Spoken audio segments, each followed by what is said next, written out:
You know, I think your boy Maxwell's letting his new authority get to his head a little.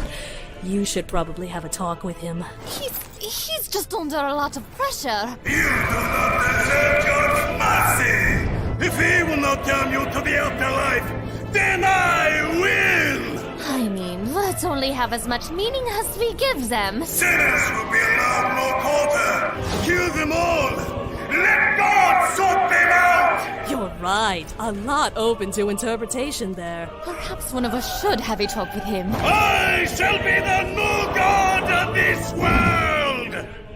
Let me go have a wee chat. Oh, I have an idea.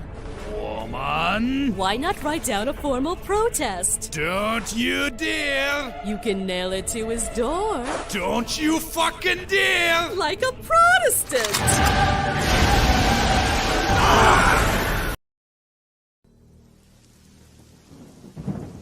Miles Peterson, a man who had it all. Wealth, status, success. Still, something was lacking. Miserable, alone, his spirit beaten, Miles Peterson gave up.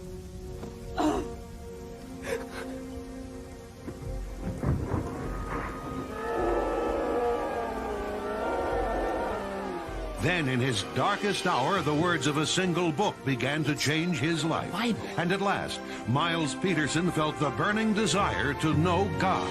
Inspired by the Word of God and equipped with unyielding faith, Miles pledged to fight evil in the name of God. As Bibleman.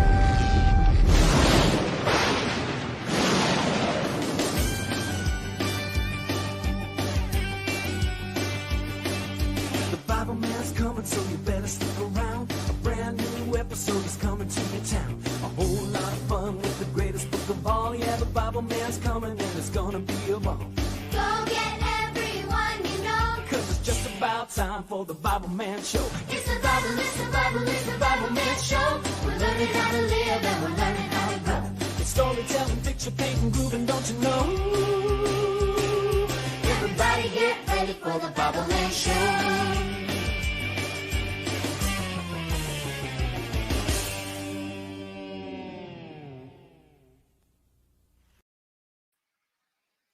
Welcome to the Bibleman special.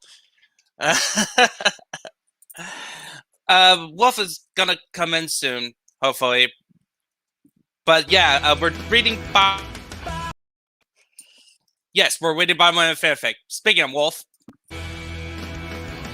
Bibleman, Bibleman, fighting for the way, he's the Bibleman. Bibleman, fighting the good fight, taking the shield of faith and the belt of truth. Bibleman is on the move.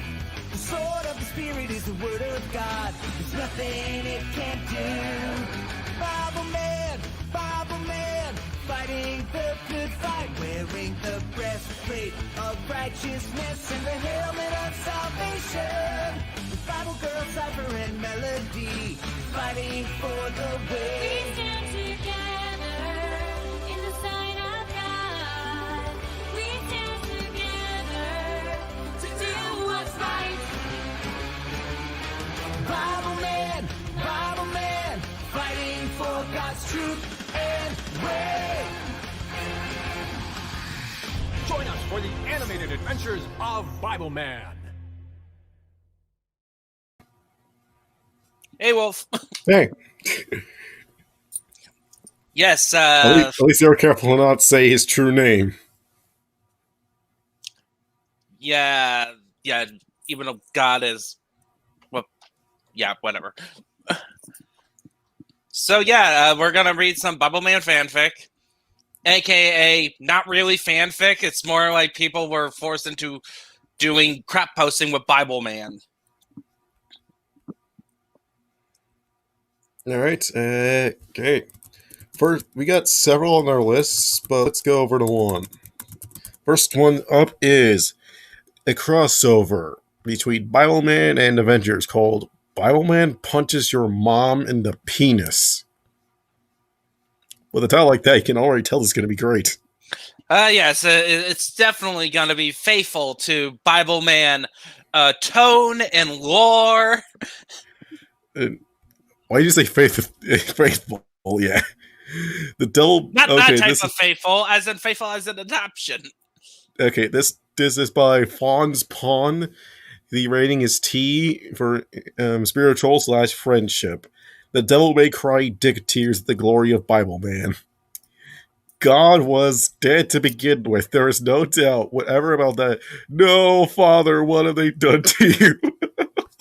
Oh my goodness! Like you can't really kill God, otherwise all existence. If the lore of Bible Man is true, which I believe, God exists. But anyway, Jesus said when he see the dead body, just as Bible God Man, does not have a body. Okay, move on. just as Bible Man explodes onto the crime scene, destroying precious evidence. What happened here? Bible Man screamed and angry. Jesus busts into tears, buries his face into Bible Man's rippling abs and pectoral hands.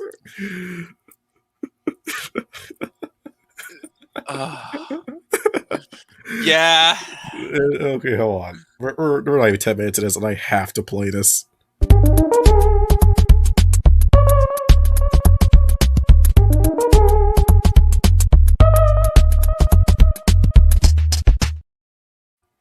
Well, for me, it's oh, hey, Grant Harper. Oh, nice. Nice, yeah, Blair Boy is also awesome. VeggieTales.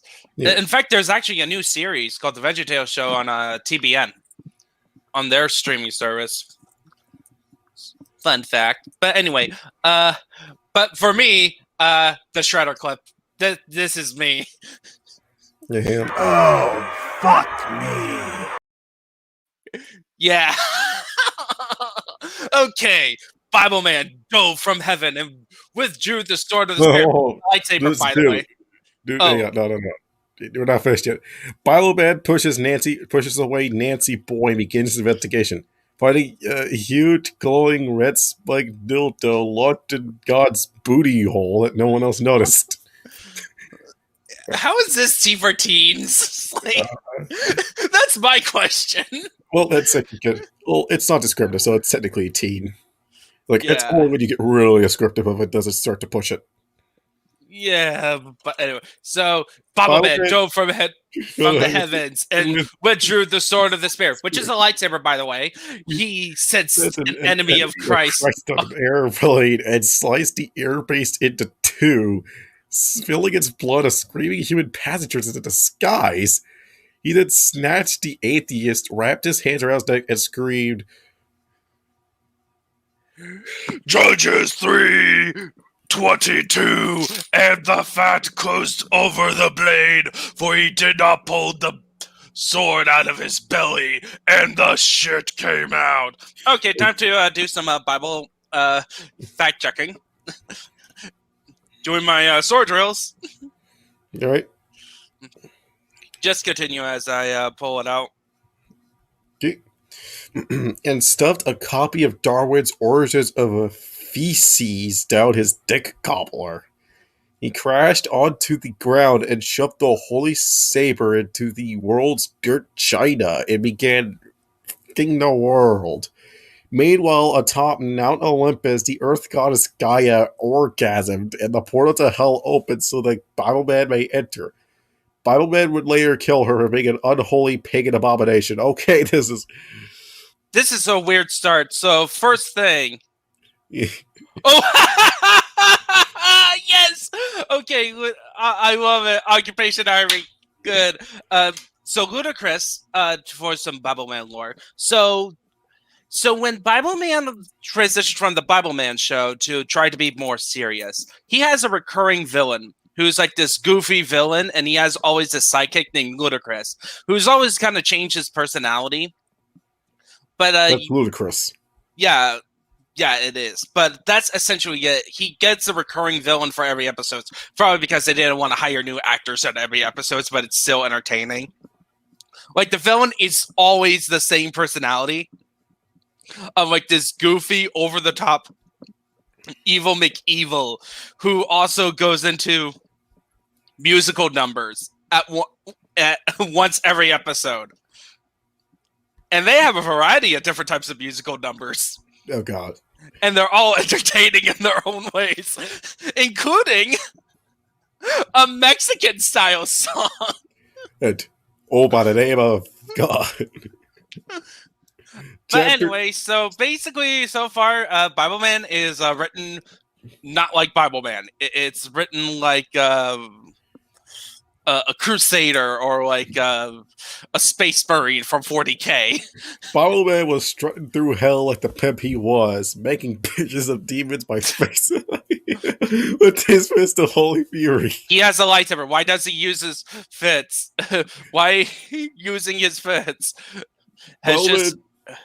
Bibleman had just finished murder molesting an entire pack of hell spawn when he happened upon a demonic orgy.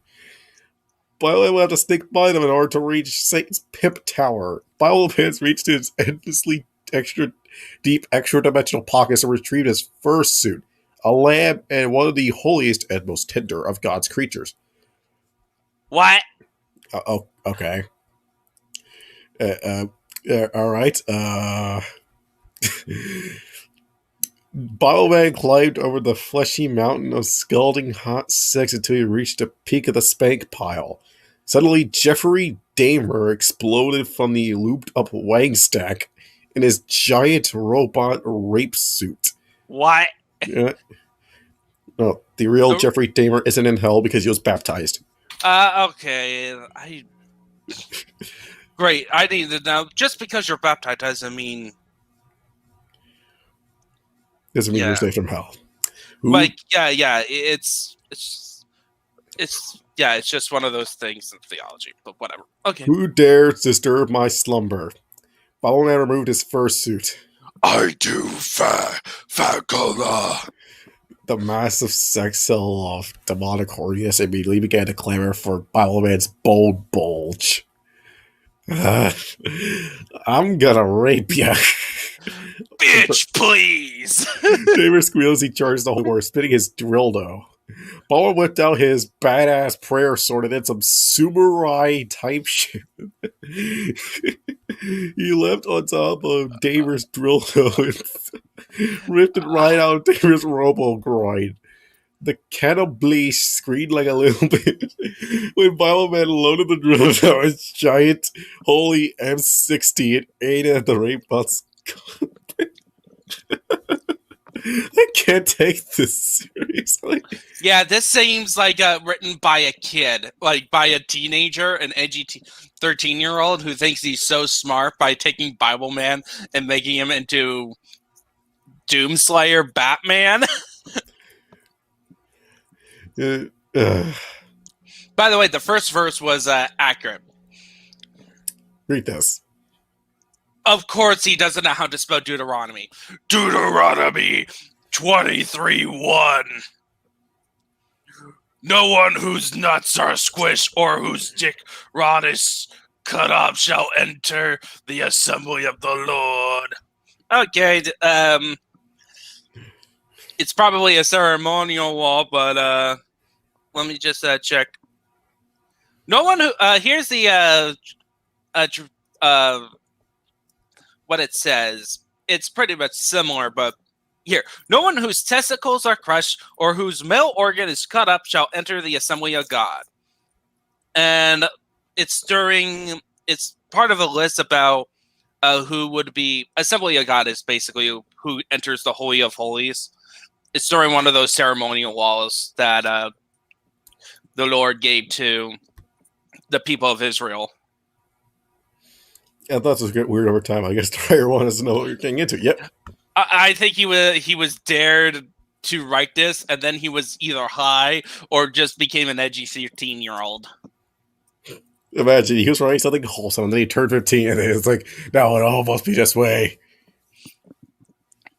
Yeah, okay. Damer's fag ass was obliterated in a white-hot rain of holy dicking. Bibleman surfed down the fuck wall on waves of bloody love juice. Okay. Chapter 3. Needless to say, Lord Lucifer was not pleased with this turn of events.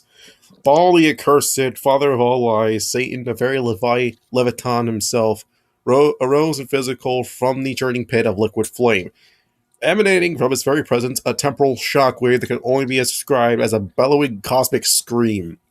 The Lord of Suffering pulled back his lips, unveiling the bowels which hell the traitors of men, the worst of all sinners. Hey man, what's the actual point? Like, why you have all my bit of eternal suffering screwing shit up and make my already miserable existence easier?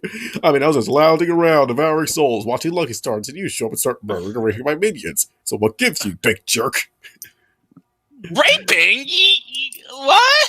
No, he was just straight up murdering. Anyway, Bowman dropped a few thousand minor demons, agonized and grief-stricken from the shock of Bowman's ferocious butt battering. What you gonna do, pussy? Bowman said with all the eloquence of a queef from the Virgin Mary herself. A queef? Really? And also, what's a queef? A vagina fart. Of course it is. Like it happens. It usually only happens when during intercourse. You know, it's air that's getting built up, and then it's getting trapped. And then when you let it out, it just comes out. It's just, and that's what a queef is. If I remember correctly. Yeah, whatever. Satan flicked his wrist, and in a roll of flame, summoned his pitchfork and pointed the unholy weapon at the warrior of our fallen lord. The pitchfork, a weapon looked especially deadly, and was even more relevant in the eye of a mere human could comprehend, reducing our simple concept of space-time matter to a load of laughable bullshit. You know, this sounds like this could be part of Mad Hat's Rowan Fox world. No, this sounds way too stupid to be part of it. No, this makes actually more sense than Rowan Fox. Yeah. And it's actually entertaining. Yeah, like, this is so wrong. Like, man, like, how did Bibleman become Doom Guy? That's the story I want to know. It's like, okay. Like, did they kill his pet rabbit? Don't make me use the stake. No mortal such as you could handle the full reality of what this object is. Not any more than you could comprehend my infinity plus one level of power. Bowman sneered at the dark creature's threat. Satan continued. Though in the sign of man, a mere handheld weapon, this pitchfork is in fact a three-dimensional cross-section of a nine-dimensional object of both space and time. This spear is an unholy weapon of interdimensional mass annihilation. It struck with a fork, your body will be assaulted from all points, and every 6/1000th of a second that you have existed. Struck with an incalculable number of barbs, coated in the poison, ejaculated the Lord Death himself. The elementally particles, your body would be reduced to corporeal energy, diminishing their very existence to a non-truth. You're pretty much prone to even nicks you. Like, okay, right? okay, Zinch. Well, man, grab that shit. It's that puny little twig in half. But how? That defies the force and the depths of a strange matter stir. The superfluidic properties of the high energy / negative viscosity degenerate matter should have. They'll never quit that. Never quit that faggy Star Trek technobabble bullshit when Bowman grabbed hold of his cranberry-sized gonads. Science, please. I'm a Christian. Okay, time out. Okay. Here are some Bibleman lore that this immediately destroys. You see, Miles Peterson, who is the first Bibleman, who's been Bibleman the longest, is a Christian, yes, but he's also in the show. So essentially, the original premise was that Bibleman was helping out this youth group, right? Mm-hmm. And the first episode was him talking about an encounter he had with of how the Lord saved him from an evil bad guy. And then the second episode, it revolves around a high school where the youth group hosts a play. But anyway, so for the early part of the show, they had to explain why Bibleman is hanging out with these kids other than them being part of a youth group. Well, they made it so that Miles Peterson was a science teacher. Huh. At a normal public high school. Ah, that makes sense. In fact, and also when it became more serious, they go so far as to always explain where, you know how, so each episode has the villains enact a plan that usually involves inflicting a form of an emotion on the kids to do a specific sin or like the topic of the episode that they're dealing with. And Biblemen usually use science to explain what's going on, like how the bad guy is doing it. So that's the interesting part, is like it's not technically spiritual warfare, it's actually more of scientific warfare, like in there. So it's like it's actually a little bit sci-fi, as well as like there are some fantasy elements that like God does some like miracle stuff, but it's actually mostly science based. Yeah. Of course, it's like, ridiculous comic book science, but what would you expect? It's still Bibleman. Yeah. Yeah. So yeah, like Bibleman would obviously have like a science explanation of why he could defeat this bad guy. By the way, this is Lucifer we're talking about here. Yeah, I know. The Dark Lord's eyes filled with terror as Bibleman thumbed through his on-hand copy of the Bible. Where is that one passage I really... Bibleman. Where's that one passage I really like? Here it is. Jude 1:7. Technically, Jude is all one chapter, so it's just 7. Jude 7. Just as Sodom and Gomorrah and the surrounding cities, which likewise indulge in sexual immorality and pursued unnatural desire, serve as an example by undergoing a punishment of glorious rectal retribution. Okay, great. Now I have to pull up Jude, just to... And of course, it's within a greater context. So... My God. Now I really wish I actually held this off to Latvian and that I could be here. They have to see this ourselves. Oh yeah, like this is like so ridiculous, and it's in the Bible. Like that is actually in the Bible, but it's more of like the problem when you use verses out of context is that you need to read them in context. So what's the actual So what's the context of this passage? Jude in general is talking about false teachers, right? Mm-hmm. So, essentially, people who are taking some core doctrines, because this is during the church, early days of the church, that these letters were written. So they're giving advice to people to, make sure they stay truth to the whole message of Jesus Christ. And these teachers goes in and is like, here's some new information, but it directly contradicts it, mainly of revolving around sexual stuff. Mainly just about you could just indulge in whatever sexual desires. That's the usual culprit of false teachers, the consequences of there.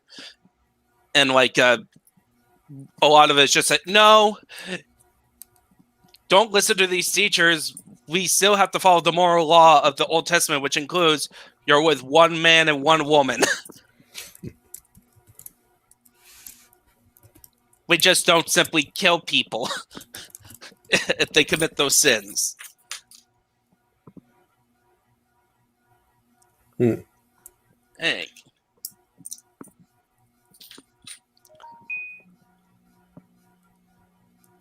Anyways, the acts of anal genocide that Brown perpetuated on the devil have been withheld, as so they did not disturb the impressionable child audience that this literature garners.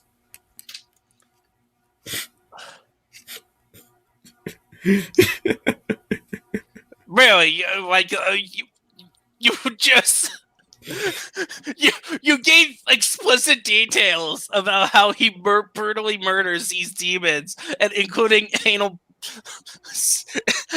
sex, including how you did it with God. But this part you're gonna censor? Grab a huge censor bar? Jarvis, I am an awful alcoholic. Get me more booze. They start uttered. Jarvis, Let it be known that I was also completely wrong in the Marvel crossover, even Civil War. So that puts an end to that argument right now. Steve Rogers and the other Avengers assembled on an agreement. Steve set off to the tale from Tony, daydreaming about hot yaoi with Barack Obama and their adopted son, Bucky. Black Widow. I don't think Steve Rogers would think that. Like, Steve Rogers to me doesn't sound like a guy who secretly has gay fantasies. You know, I really like that. You know, as much as I find it being funny of like Steve Rogers sitting at a table realizing the Black people say with them now. like out of yeah. Oh my goodness! And it. Talk about flannel eyes. Okay. Black Widow and Hawkeye were just sad the corner being useless never get twisting. Thor floating around, bubbling dumb shit like a Neanderthal. I'm a Viking, Lamau. What? Without warning, Bibleman kicked them down. You faggots got a minute to talk about the Lord Jesus Christ. Steve Rogers' dick went limp at the very thought of bigoted Christian, this tolerant, modern, and progressive America. Oh my god. Nope. Steve Rogers would not be a modern progressive. If he would be a progressive, he would be a progressive in the 40s. Yeah. Which is the difference between a modern day progressive. Like, modern day progressives focus a lot on like race and sexuality, while back then it was more about class. Sir, I'll have you know there is only one God and Muhammad is his prophet. My man kicked that fool in the dick so hard he died. It was radical. He should have been there. It was amazing. By Odin's thong! So Bibleman's no. Well, yeah, actually, you know what? That actually explains this version of Bibleman. He's like Bibleman was made by targeted towards evangelical Christians specifically. This one, him being a Jehovah's Witness, makes perfect sense. Okay, I don't know much about Jehovah's Witnesses, so please explain further. Okay, Jehovah's Witnesses is what is called a sect of Christianity. Sects are a bit more different. Jehovah's Witnesses believe in the Bible, but in their interpretation of the Bible, where you have to read their literature and their magazines, you have to do all this stuff, and they have cult-like behaviors. But they're well known because they are Mormons, who they would actually go to your doors and knock on your door and try to convert you to their version of Christianity. Actually, I was in Illinois. There was we spotted actually some bikes outside, and there were Jehovah's Witnesses across the street. It was it was an apartment complex, or yeah. Yeah, my dad has talked to a couple of times with Jehovah's Witnesses, so. By do something, I guess. Tony vomited. Malachi fumbled his arrows like a total pussy while Widow stood enamored by Bibleman's panty-flooding display of gratuitous, edgy for the sake of edginess violence. So I got a question. Is this actually just a parody of edgy fanfics? I mean, this is supposed to be a spiritual / friendship, so maybe. I think this could be a parody of of edgy works. No, honestly, I would be surprised if that was actually the intention. Yeah, it's okay, we'll just take the most wholesome hero, Bibleman, and make him into the most edgy person. Yeah, I don't think this person actually thought that this made any kind of sense. I'm pretty sure while he was writing this, he was pretty sure that this was just all a joke. So he decided to parody edgy. Whether or not that was the intention, hats off to you. You made a great parody. Yeah, this is kind of a parody. It's not a parody of Bibleman, more like a parody of Zack Snyder. Oh god. Yes, this is a parody of Zack Snyder. We make Bibleman a dupe. This would be Zack Snyder's Bibleman.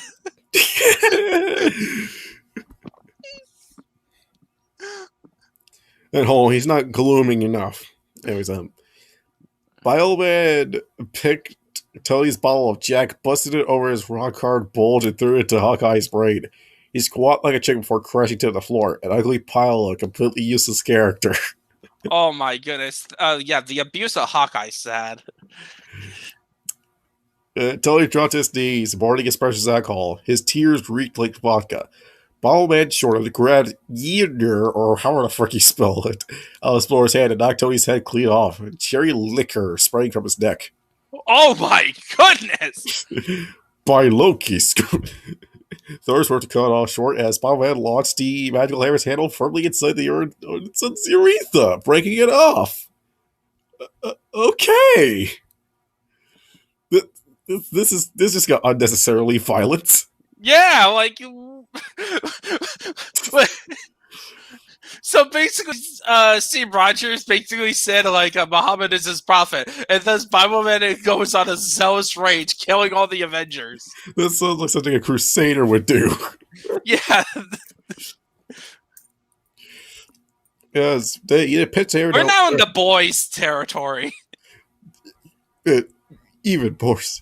Honestly, I got something to say. While I was watching Zack Snyder's Justice League, I swear to God that I might as well have been watching The Boys. Oh yeah, you might as well. It was now Black Widow's turn. Redheads are Satan's spawn. Ballman declared that, raising an eyebrow, he asked, Do the carpet match the drapes? No, it's a dye job. At this, Ballman was overcome with anger. Wait, what? Why? And also, redheads are not the spawn of Satan.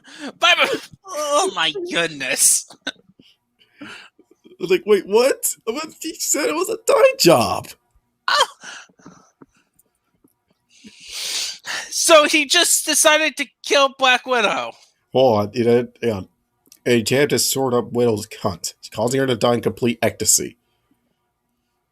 I mean, My job is done here. I've heard of autoerotic asphyxiation, but that's like something else. Yeah, he literally killed all the Avengers. Chapter 5, Star Wars 3:16, The Christ Awakens. Oh my goodness. So is he gonna kill Star Wars off? Well, let's see. Yoda was sitting in Dagobah smoking fat joints using a Ouija board to talk to Obi-Wan's Force Ghost. Master Yoda, stop smoking so much weed, you fat YOLO 420 Stronda. My God, it's so cringe, it's funny. Addicted calf to the chronic I am. Yoda choked out. Suddenly, a loud boom noise came from the distance. The fuck that was? Yoda said, slightly sinking from a stonerific trance. The fog cleared and up rolled Bibleman, and riding the tip of a wrecked Star Destroyer like a bomb-ass angel hood ornament. Luke Shaftstroker confusingly exited Tony's little hawk spot on Buck's hobo hut.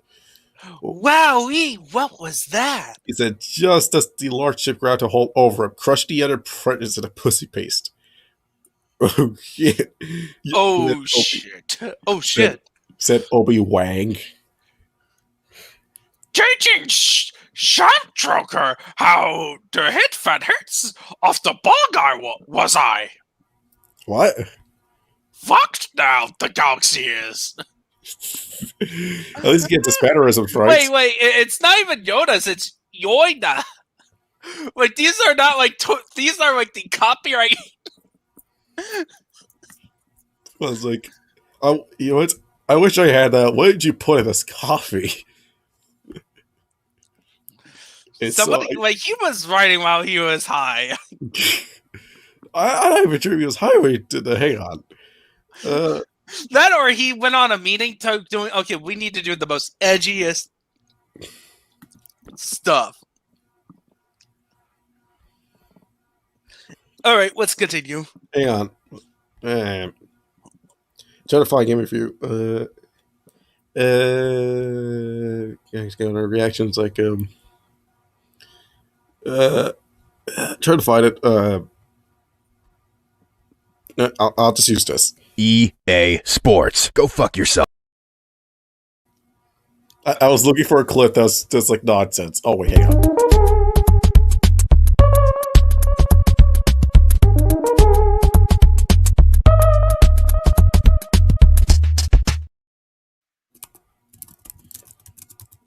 So this is like already weird. Like Yeah, well, we're like halfway through the fanfic. It's like, but by the way, I'm thankful this is short. These are short chapters. it's like I don't know what to say about this actually. Yeah, maybe like OF. Bowman tossed the heads of Sheev Palpatine and Darth Vader at Yoda's feet, and Oki Wad's ghostly tail. He even keeps changing their names every 10 seconds. Oh my god, don't. Oh boy. Don't be so sure, Xeno scum. Okay, now he is a space marine. I think he changes like every chapter. Yeah, by the way, there's one clip that is perfectly explains Bibleman character. Right now.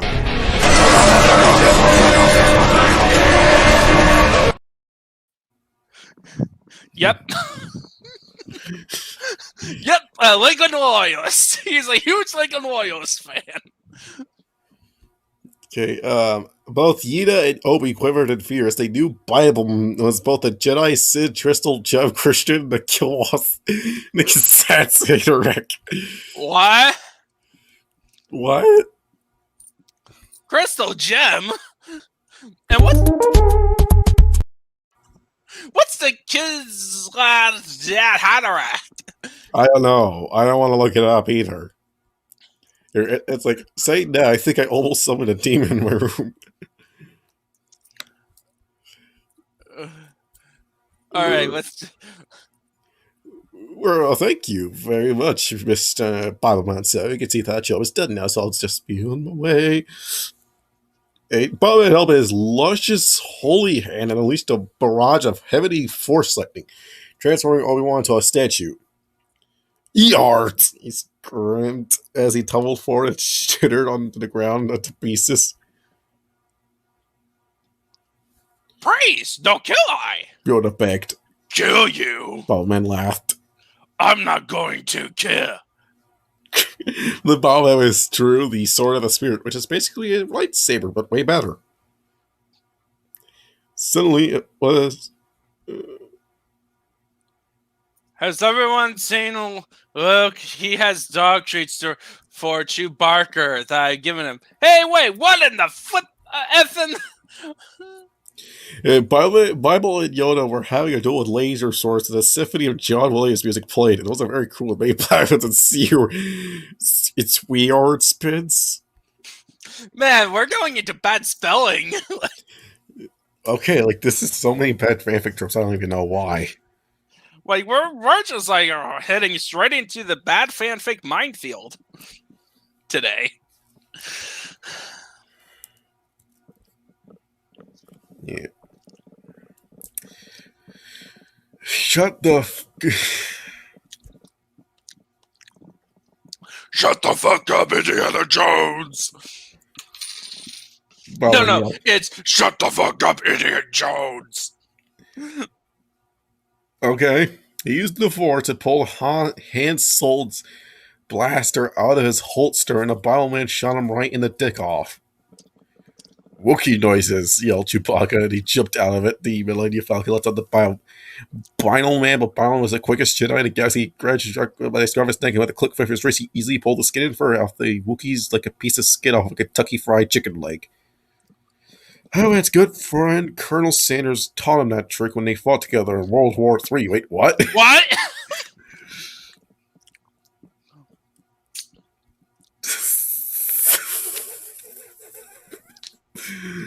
Yeah, a crystal gem. Does that make him a gay? But then the Christ what?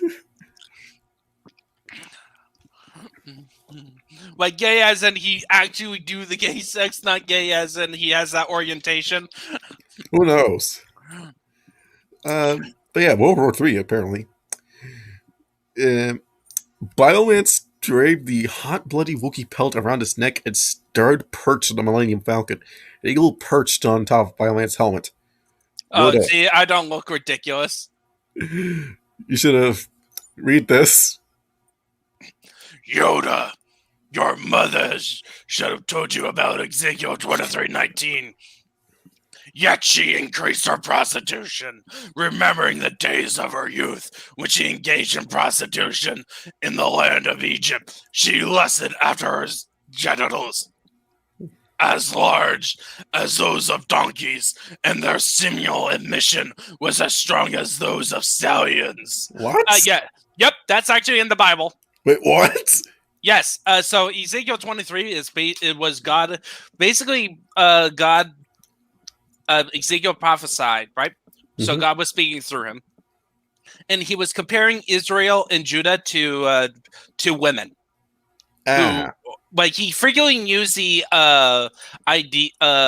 imagery of a wayward wife, a wife who became a prostitute, as throughout the prophets when Israel was like going after idols. all right. So it's a pretty common comparison, but yeah, this was the most explicit, and of course, the most hilarious for people who learned about this. Huh. So this okay. So Yeah, the Bible, if it was done in complete accuracy, would be rated R. Oh my god. It would be better Game of Thrones. Honestly, I'm not even gonna say anything against it. I would actually believe it to be a better Game of Thrones. Oh yeah. Yeah, especially the Northern Kingdom of Israel after the kingdom split. Because basically all the kings were bad and they always keep killing each other. Like each dynasty went in with one of their generals killed them and their whole entire family. Man. Yeah, so it was basically the Red Wedding every 2 seconds. All right, guys. Guess see you later. All right, that's a great wedding. Oh, hey, would you like to hold your wedding in my face? Sure. Yeah. All right, let's get to. It's like okay. I don't know what to say about this. And as the last of these wise words exited Bible man at his house, they drove his shoes of peace deep into Yoda's ass, turning him further to a Jim Henson-esque puppet creature. Bible then did the spooky cave where Yoda kept his innocent prisoners captive. He cut the shackles from devout Christians George Lucas and Jar Jar. Jar Jar Binks! What a dirt years of torture the evil Jedi's heard again. You are our savior. This do many unholy bombard things to us in there. Saint Binks said. Saint Binks.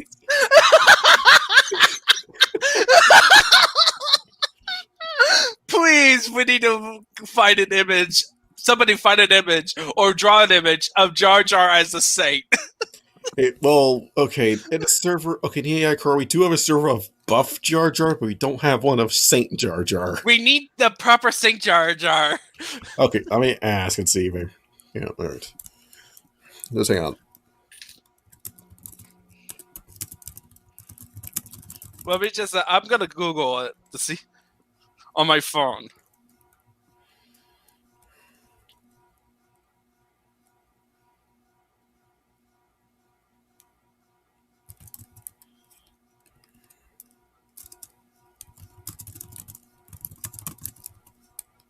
Oh my goodness, I found images! Oh, wait, really? Show us. Yeah. Yeah, okay, it's gonna take a while. Take a sec.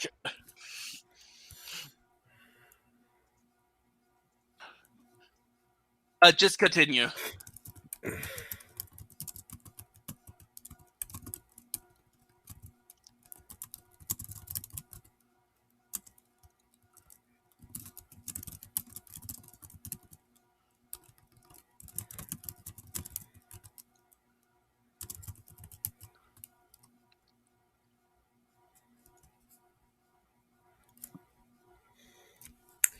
it exists. Yes, I got it downloaded. I'm putting it into the stream team. Ben Bleen met Jar Jar's gaze with a warm smile. No, my good friend. Jesus is our savior. No, my good friend. You have to speak like a Christian Bale Batman. No, my good friend. Jesus is our savior. I'm looking forward to when Bethlehem and Okay, and then looks at this. It's like, what the flip? Where?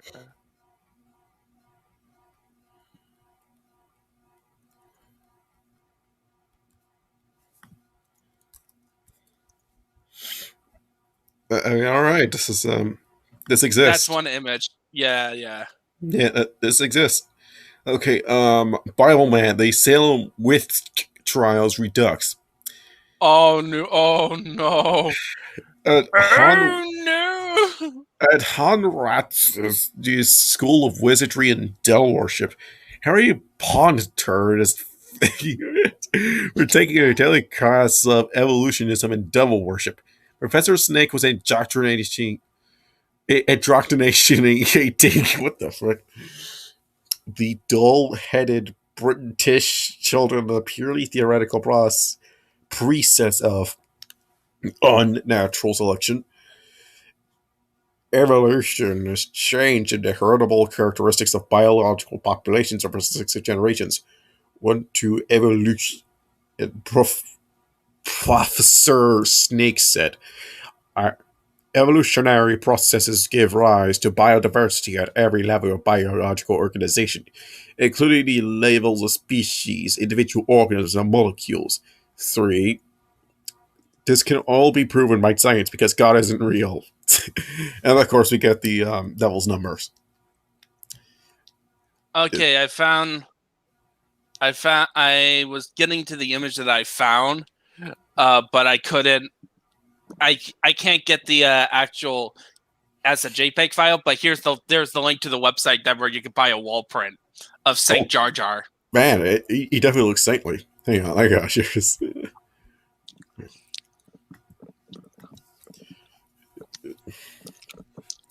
Hang on, I gotta get some context to this. I'm gonna put this somewhere.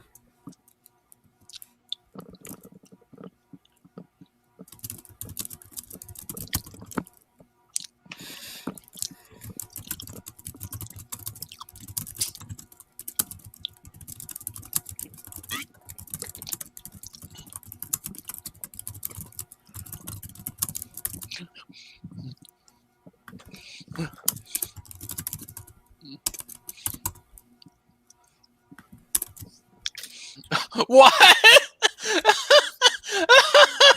What? I'm just where he's killing all the characters from Harry Potter. Yeah, never mind. Okay, this isn't actually true, but evolutionists like Professor Snake and Dick Art Dawkins like to say it. Next week, we'll discuss how simple rocks manage to evolve to modern appliances like cellular phones and personal message ones. Now, I must go and go ahead from the sorting hats. Hush now, alien Ricket man. Bioman did crash through the roof and stood in before the students.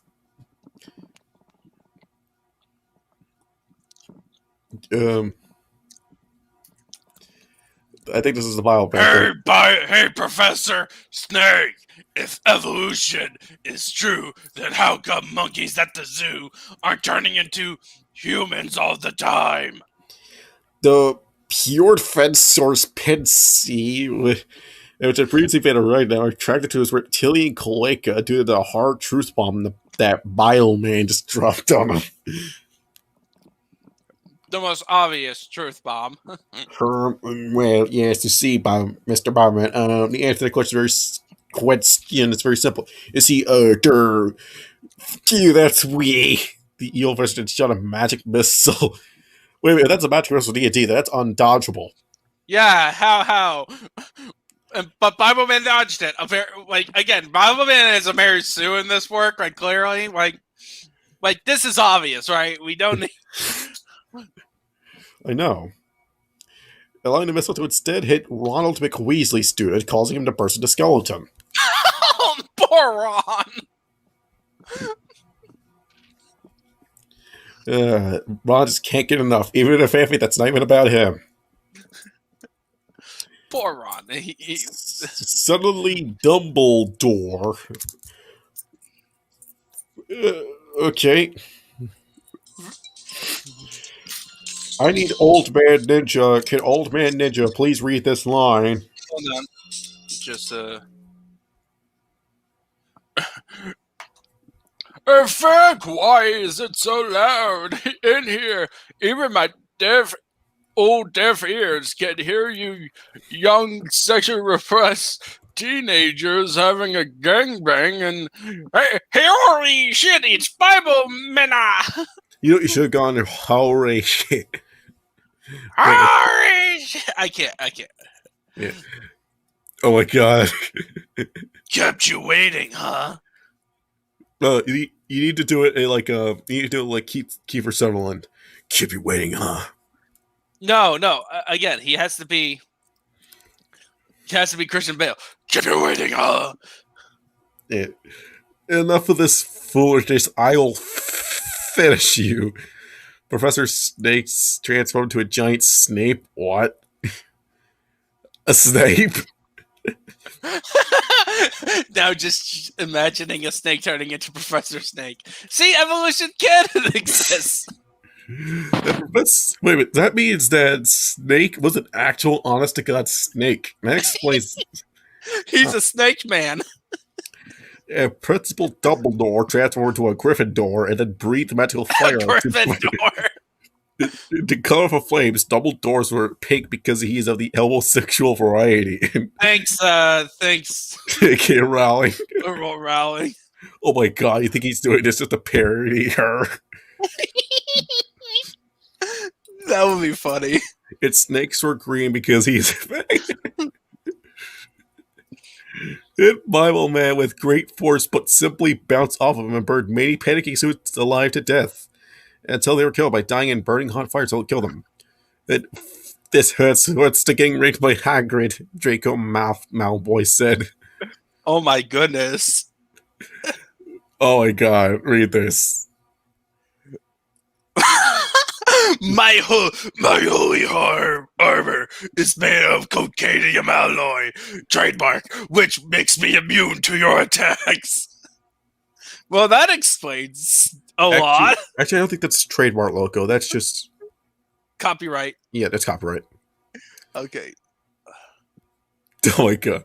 Just like Jesus says in Luke 12:49. I have come to set the world on fire. And I wish it were already burning. We didn't start the fire. Let the world. Okay, I need to look up on that context of that one. Bible let fly the sword of the spirit of Yada, both Snake and Dumbledore, letting their heads fall into a boiling pot of unicorn. I just can't. Reading this is like, what? Yeah, this is just a concept. Oh.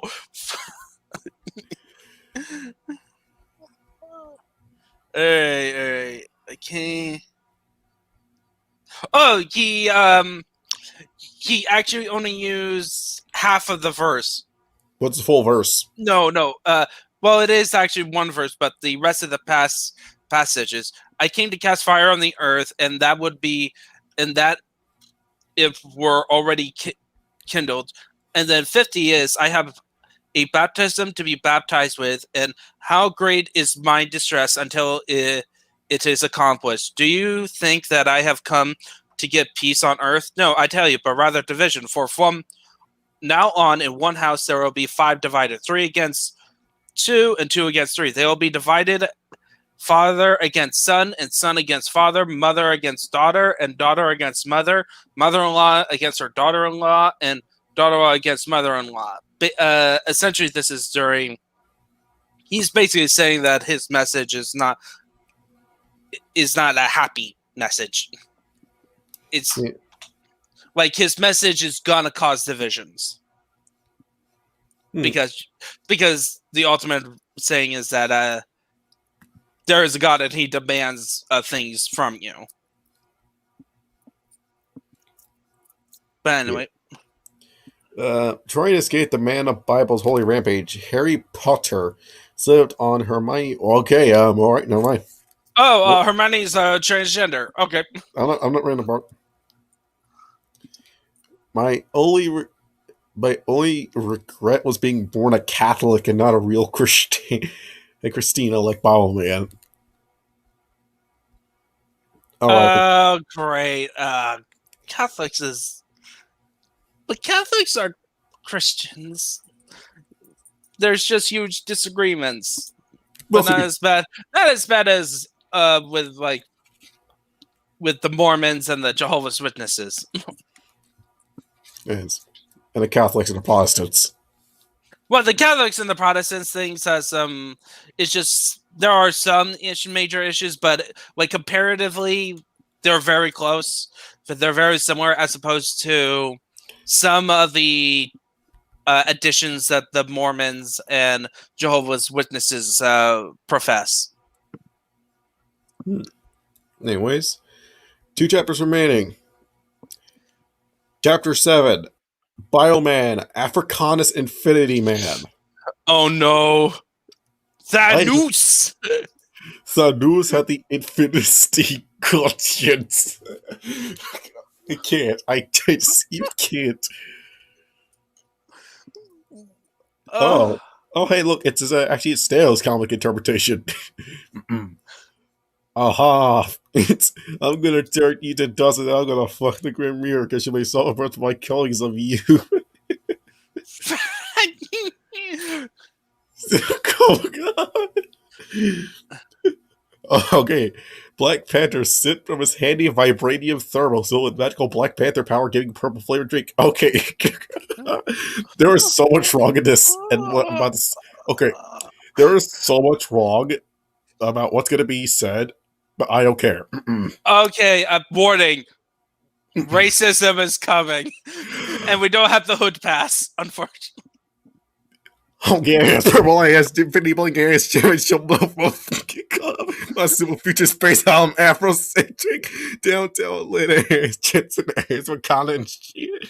No, but turn my dust and shit. Gotta snatch this now on your weekly ass. I can't. I just My can't. translation. We was Kangs. He said she's calling him a white, purple bling, and bling all over. I can't even translate half of this. I certainly didn't expect this. I didn't expect T'Challa, the African king, to speak like a person from the hood. Or at least he's being written like he's from the hood. Come on, Tony Gates is not writing this, is he? The proud patriarch of the Wakandan people clear so continue. I am Onaba by my father's legacy. Show you, Mad Titan. Oh, never mind. It was just a thing. It was just a drink. It was just a drink. T'Challa crossed his arms, bearing the Christian cross of the fiendish Thanos, and pooped his vibranium claws from his cat fingers. Black Panther stood blocking the drools of Wakandan African Methodist Episcopal Church. What? Nas was trying to get inside and turn the Wakandan villagers, and the Dutch also destroyed the statue of Black Jesus. Someone's is looking to get their dick dusted. Howland yelled with mighty fury when he hooked a hard turn on the Wakandan Martha Luther King Boulevard. Oh god, that's one of the most dangerous seats. That has to be one of the most dangerous boulevards around. Oh my goodness. Ugh. Four-way crossing, giving no care to the posted stop signs. It is white, Seat, Cadillac, Escalade, and packed. Wow, this chapter's kind of... Okay, some Bibleman lore inconsistency. He rides a motorcycle. Yeah, It's what? called the tunnel bike because he rides it underneath in tunnels. And then in the animated series, they gave him other vehicles like a van, a big van, a helicopter, and a jet, and of course a motorcycle. He consistently has a motorcycle. He does not have a limo or a Like, Cadillac. Yeah, it's like I'm confused right now. Well, yeah, this is we're getting into this is complete crap posting. Okay, Bibleman grabbed his gun and performed an angelic drive-by on Thonas, filling him with several 100,000 bullets. My God, that's more bullets than they probably put into what was it again? Biggie Smalls. Yeah, that's probably more bullets than he put into Biggie Smalls. Bibleman doesn't use a gun. That's Bible Girl. Pan Blackthur puked satisfied a hairball. That is the shit, said the Wakandan prince. He had dabbed, whipped, and nay-nayed simultaneously. What? Bibleman parked the Salvation Mobile halfway on the curb, jumped out and performed an elaborate handshake with Chitala. What am I reading? Okay. I can't even describe what I'm reading right now. It's just... Oh, look! Just read what... It's funnier! Look! Santa Fade stood up covered in blood and Kijello's fools. I shoved each infinity stone in the gauntlets up my thymus so that I would achieve my next even more powerful form. He then turns the dark side. And pissed lasers at the heroes. Oh, like... What am I reading? Like, this guy is getting more and more drunk. Honestly, I think this is one of the most offensive chapters I've ever read. Oh, yeah. Like, this guy needs an editor so that he can get his simple spelling taken care of. Does he use auto check? They jumped for cover and discarded this. This might be the ending for us. You were always my favorite deputy, Black Panther said with sad bromance. Fred. What? What? It's like Fret not, for I will call my holy Avengers to help vanquish this doucher. Oh, you mean the Avengers that Bibleman killed? Bibleman pressed the signal button on the cod piece of Divinity. Within nanoseconds, a holy portal in. Christian heroes throughout time and space arrived to ravage darkness. Okay, John the Baptist uses water bending to knock the villain down. Daniel summoned his lion's dead to maul his balls off, and St. Patrick used his snake powers to replace all of his eternal order with deadly vipers. And Inuyasha, what? Inuyasha? Wait. Is technically Inuyasha a Christian? What? I don't even know what to say anymore. Bowman stood proud amongst his comrades. Proverbs 18:24. A man of many companions may come to ruin, but there is a friend who sticks closer than a brother. That really jazzed my turkey. Bible Panther said, shaking hands with Black Man. How? You would think he would stop misspelling, but I don't know anymore. This is like insanity. It's clowning around with Bibleman. Sorry, Bibleman. Oh no. Harlequin Quinn and her boyfriend Juker were steal a money from one first bank in Gotham City. Oh no, please tell me this is Batman. Yes, ooha, ooha. The joke's left as Mickey get away to clown car. Please. Please, but in my corny clown pussy mustache. Lo, I'm tying my dick into Brunam if I touch you, Harlequin. My virginity belongs to the dark What would call him the Kinnick. Connect Batman. Suddenly, Batman come down from the building and crush hood of car flat because weighs 800 pounds. What? I don't know. What? Like, clearly, this person didn't care about spelling. Juker stepped out of car and bats. I feel an intense headache coming on. Leave my boyfriend alone, Batfag, says Harley Quinn. But then she stopped and fall over dead. Holy fuck, Deacon, it's dead. Take me now, Bat Stud. Joker, you madman. You give me no choice. He says he's messaging his minuscule backcock. Bioman explodes out of Harley Quinn's body like giant man-sized chest burster. I have motherfucking animal clouds. I am gonna Even what? So, Bibleman was hiding in Harley Quinn? Or did he teleport inside Harley Quinn? I don't know. Then he shoved his hand through Platman's bod and also through Yonk's bods. I pull out Joker's spine. Okay, this just went. This thing is getting increasingly violent. Save me. I don't even know what to say anymore. Oh my goodness. Bibleman killed Batman.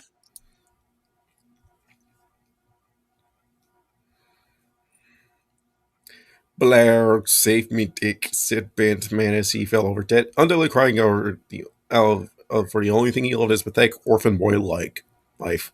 A nice verb he is. Really?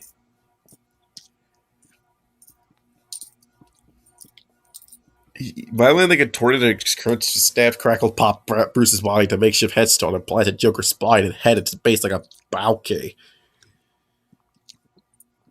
Here lies Joker. He wasn't effing funny.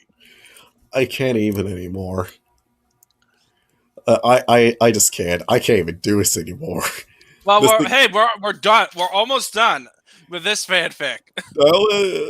Express Angel ways upon his jetpack and then flew to May, which is where all Stephen King stories happen. He was there. He was stop at a convenience store to buy one of the cool knives you see at convention stores all the time to have a cool shiny rainbow play. And Mom won't buy me because she's a wow. Man, salty. Oh my god! Here's Pennywise. What? The clown jumped out from behind, being display of Fritos and Funyuns.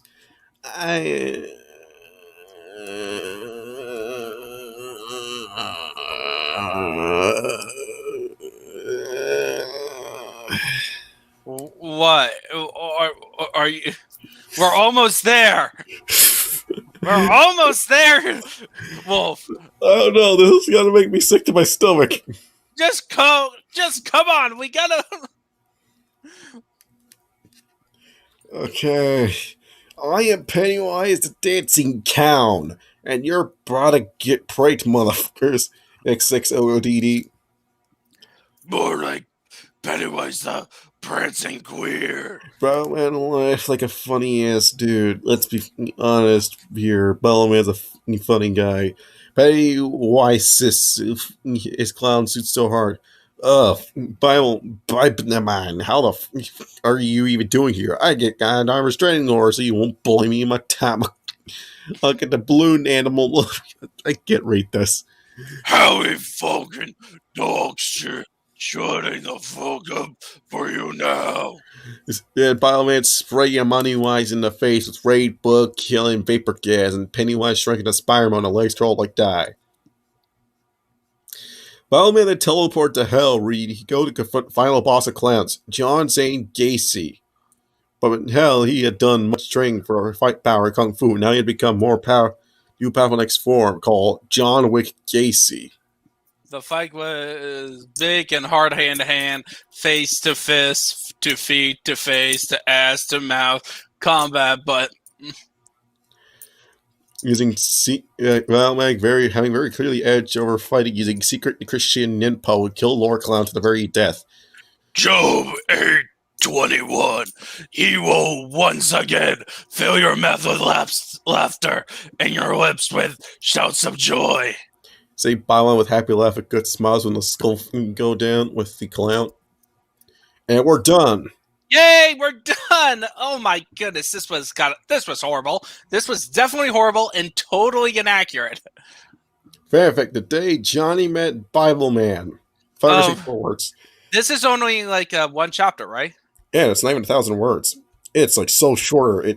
It's like only it's like, you know how like we do this test really. We measure everything by comparing it to Gatehammer. If it's any like, oh yeah, this thing's not even like 4. This thing's not even like 4 sentences as long as Gatehammer. Okay, the J. Johnny met Bioman, a Johan Vasquez is very big. A Johnny the Homicidal Maniac and Bioman one-shot crossover complete. Virus 4 words. Author says, a friend of mine dared me to cross over Johnny the Homicidal Maniac and Bioman, so I did. I hope you get a laugh or at least a socially unacceptable snicker over it. Skinner, I own nothing. Okay, never mind. Johnny hadn't wanted this crap to happen. All he wanted was to kill that really annoying guy who always called himself and Spawn on the streets. That was all. Such a simple dream. Why would anyone ruin it? The fact that some moron in purple and yellow had swooped down to do so hadn't even bothered him. Really, as the annoying guy was already dead by that time. His blood was on Gianni's clothes, but that didn't bother him either. It was such an amazingly good day, and none of it was on his skin. Nope, no germs today. Wow, today didn't suck for once. Maybe the universe is collapsing. Oh well, so many angry people who deserved to die had died. What more could he want other than perhaps a brain freezing? Then some man had dressed up as a superhero who had to intervene. Classic sidekicks in tow. you killed him. One of them accused. So I did, Johnny observed, kicking the lifeless body. A small amount of blood hit his cheek. But there's already an overload of assholes like him. I'm sure there's someone to take his place. That would be me, you Satanist. Agnostic. Pardon? I'm not satanic, I'm agnostic. Johnny wiped the blood off of his face with the tissues, twitching slightly at the thought of humanity's filth touching him. Christianity is the way of the Lord. Johnny shrugged his watch. If there is a Lord. Has the disco dancing shadow of doubt taken hold of your life? No matter, I shall kill you. So the Ten Commandments are optional now? Spineless moralist. Shut up! It's time for an action sequence! Bible said that he began to quote the Bible, thus contradicting himself like he always does 10 minutes into the show. I wish this had a reference to Bibleman lore. Shadow Doubt is really a villain. And yes, he did do a disco dance. Wow. Usually everything would come to a total stop for this. Usually all the villains would be about as competent as a drunken Mr. Samson, sit there as Bioman looked up wide open attack. Johnny, on the other hand, ran to mailbox through Bioman's torso, shoving his spine out of his body. Oh, so this is where Bibleman dies. Okay. That was boring. Joey says the purple and yellow superhero switched and curled to a fetal position. I'm gonna go get a brain freeze. You guys want one? No, we're good. The white girl spoke because Bibleman's black sidekick is only allowed to speak when he's praising Bibleman. No. Alright then, have a nice day. Joey strolled off. Gee, what flavor brain freeze do I want again? I guess I'll settle for cherry. And that was that. Slightly more accurate to Bibleman lore, but not as funny. This was just like, yeah, Bibleman's stupid. Like, I hate Bibleman. So 175, Bibleman, Batman fanfic, or a hero's descent into religious zeal, albeit under extreme duress from external sources. Humor and dialogue challenge for Titans Go author idol competition. And it was written in good humor, I swear. Okay, good. It was made before Teen Titans Go existed. Bibleman, or a hero's descent to religious zeal, albeit under extreme duress from external sources. Man, that sounds like a light novel cover. Yeah, Bruce, come on! No. Look, you can't just... Silence, Dick. But Wally and I have been best friends since... I don't care how long you two have been friends. That does not excuse what I saw you two doing. What, kissing? Yes, kissing. Any and all respect I had for you is gone. But you kind of respect Deathstroke, a mass murderer, for his intellect. You would still respect me somehow. At least more than him. Slade Wilson may have slaughtered millions, including his own son, but at least he doesn't relish in repulsive homoerotic fantasies with other boys. I thought you'd be the last person to care about something like You that. put the shame on the name of the bat. No one saw us! I saw you. God saw you. Wait, what? Your soul will be barred from the glorious gates of God's eternal kingdom for this. Tell me, was your sick indulgence worth the price of eternal love and glory? Well... What are you babbling about? It was just a kiss. Can you let it go? You are dead to me, Dick. The only way to regain my core trust is to ask for forgiveness. For kissing someone? For kissing another male. But... To the altar, Nightwing. To the... What altar? Holy... What happened to the Batcave?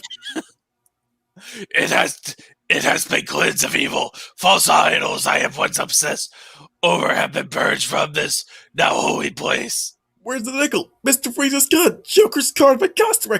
Your costume! It's done! 30-foot high iron cross shrouded in an eternal aura of holy water, yes. Oh, and by the way, Eldred has recently become a minister. What the... Oh, okay, never mind. Where's the computer? I don't need it for my new mission. All I need now is the voice in my pocket Bible, my son. Your pocket Bible? What did you just call me? Get to the cross and pray, beg for forgiveness. I will not be held responsible if your soul undergoes eternal damnation for your disgusting display of homosexuality. Bruce, seriously, what the hell is going on? No, not Bruce, not here. Fine, Batman. I'm not Batman any longer, for I can be mistaken as a false other idol for others to worship. Bruce, got them scared of you, not worshipping. I am now Bibleman.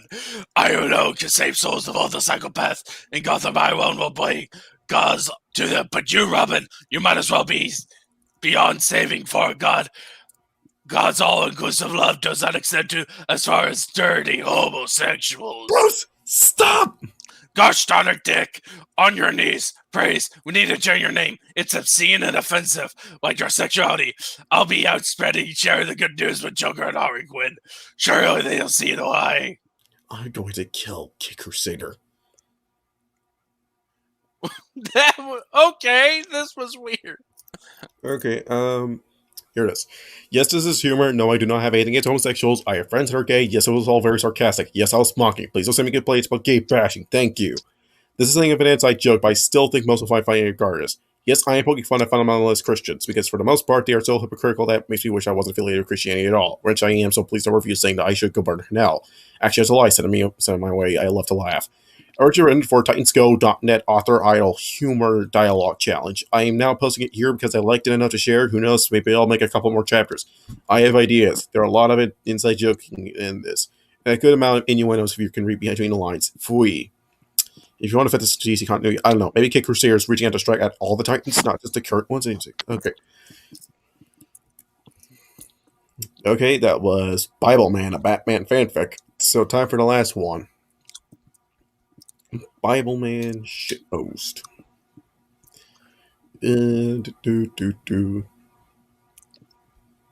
Oh. Also, look at this. This is what we're reading, and this is what we get. Why? Oh, my. Anyways. Bebble Man screamed with rage as he smacked Vomit Man. He did not fight a villain called Vomit Man. His hand whacked right through him and came out covered in old food bits. What are you doing, bruh? Defeating you! Bibble Man got smacked 20 yards back.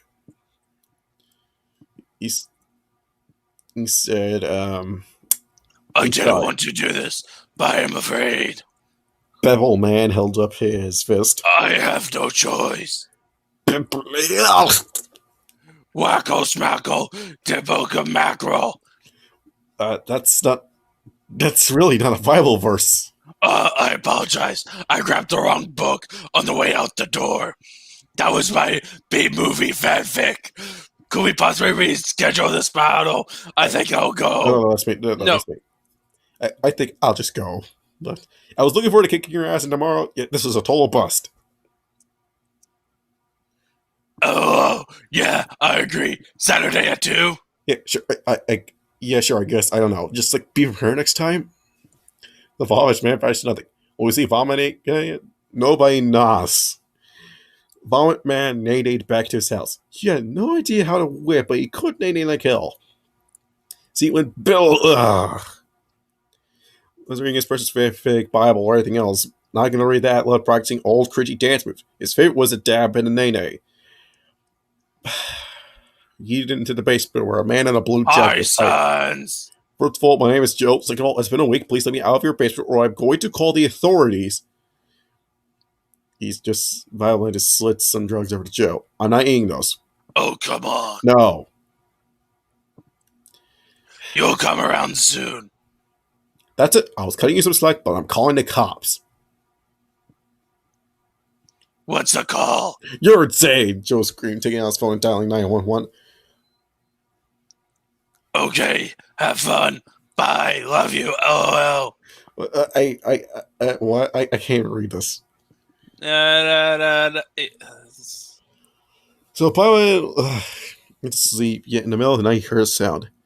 Come out your hands, put your hands up. Vomit man roared from outside. I thought we agreed on Saturday at 2. You've been cheating. There's multiple of you. Oh, wait, no, this is you. You've been cheating. There's multiple of you. I knew you, the pesky vomit man, could not truly defeat biblical men on your own. Give it a shit. Sir, if you step down nicely, you'll go to a mental health clinic instead of prison. Take your choice. Well, said, showing his absolute pity for the man. I shall never surrender as long as I have my trusty Bible. Sir, religion and law are separate cases. You will not win over the jury with that Bible of yours. So step away from the window and come downstairs and we won't have to fight. While man screamed and threw multiple bricks out the window. I will not surrender so long as my name is Bibleman. What the? Wolverine does whatever a Wolverine can. Has huge claws, only one size, becoming the next no question. As look out, here comes Wolverine. Does he have claws? Listen to, we have no idea what's wrong with him. Can he eat 6 cheese pizzas? Probably. Hey, there goes Wolverine, dark in the woods, causing crimes like a giant Wolverine animal thing. He never arrives on time. Wolverine does whatever a Wolverine can. Health and fame.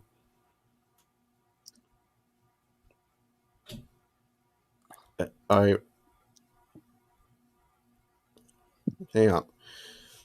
You gotta want to him, life's a drag. Whatever there's dead, that there's Wolverine.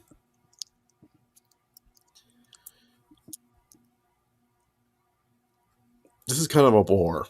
Yeah. This is a bust. This is basically Bibleman is just a guy who's high in the kite. Yeah.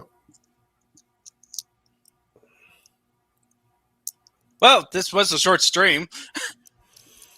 Kind of was, wasn't it? Yeah. I want to actually watch a taste out of my mouth. Like Stupid deaths? Huh?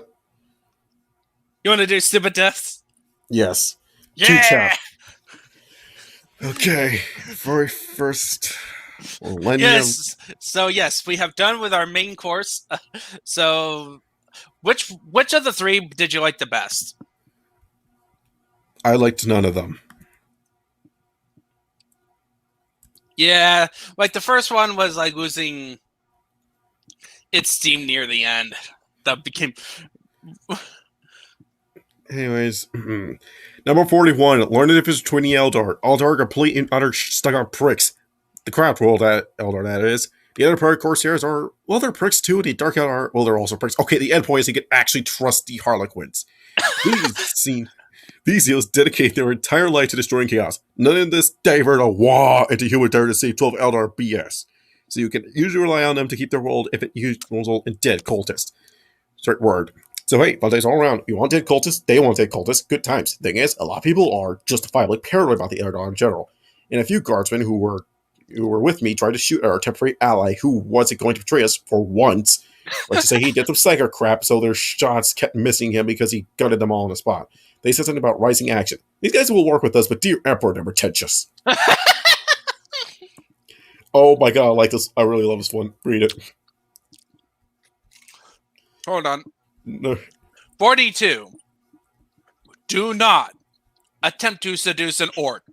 No, just no. Honestly, everything else I mentioned on this list involves sex takes second priority to an orc, minus the bit with the sex slave.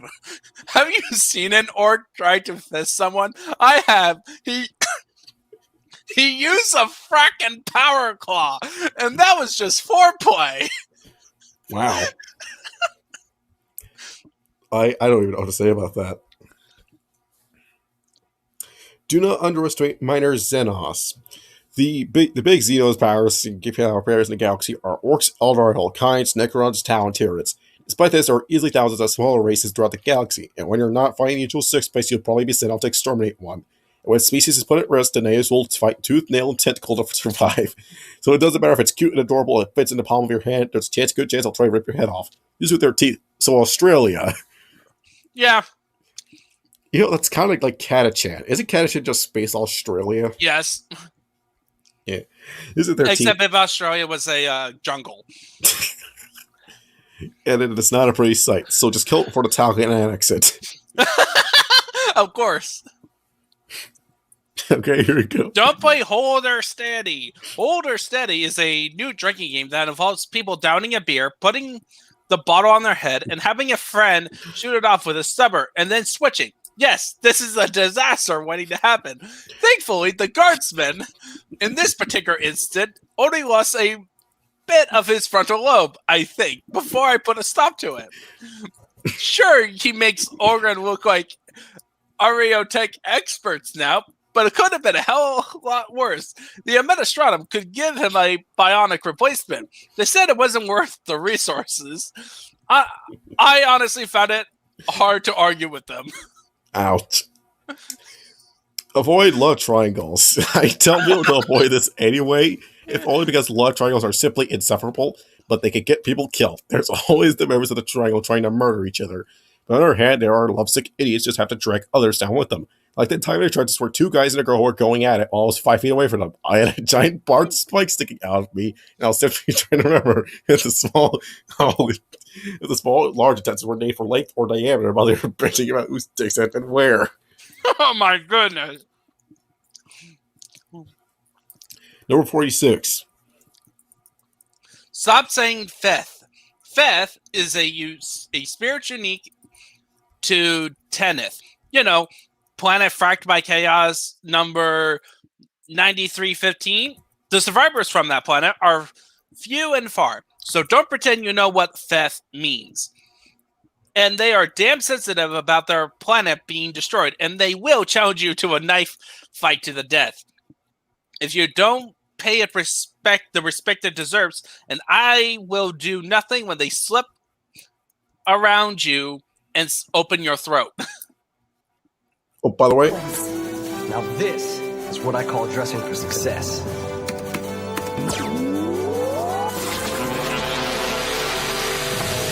Waist belt of truth. Breastplate of righteousness. Shoes of peace. Shield of faith. Helmet of salvation.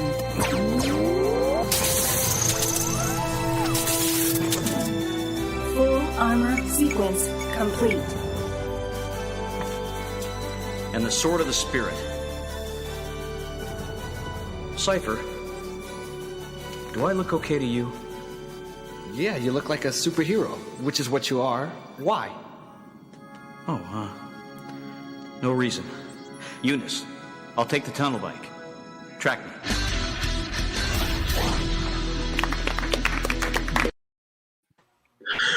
I am so sorry. Hey, you missed the main course, so right now we're having the fun dessert. Yeah. Honestly, I don't want to go back for that stuff. I want to leave behind. Like we read basically everything, and it's basically mostly gay jokes. Yeah. Again, I am so sorry. It's fine. It's okay. It's okay. Okay. Beware of Valhallian showers. I thought it was agreed that hypothermia was bad for you. While the Valhallans didn't get the memo, Astropath probably bogged it up. Most people will run scream from these showers because they feel like they just took a dip in Arctic water. But some nuts will try and prove how tough they are by trying to stay underneath longer. I learned 2 things that day. Valhallan showers are co-ed, and that these showers can actually kill you. Somehow it doesn't kill the Valhallians, but those nuts actually find it pleasant.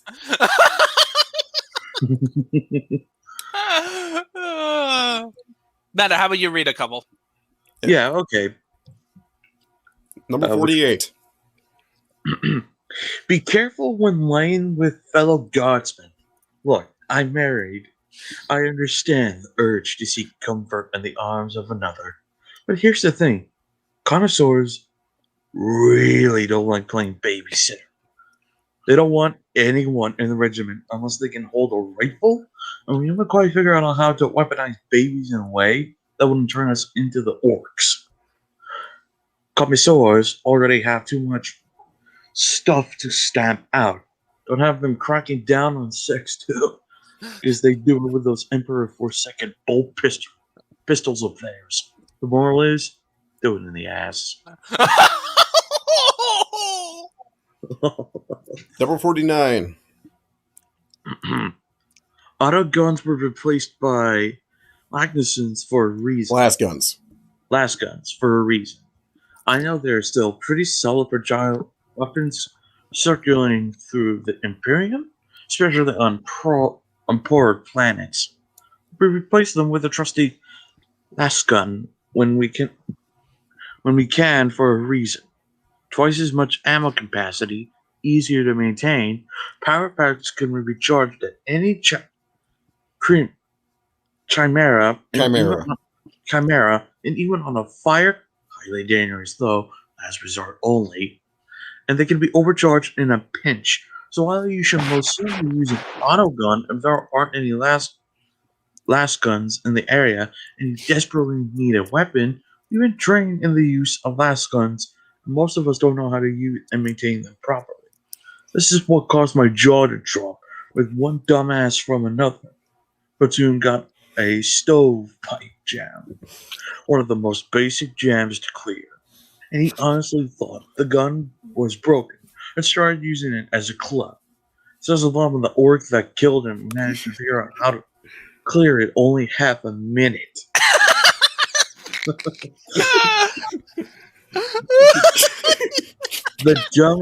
the dumbassery in this. Oh, by the way, there was a couple of funny ones.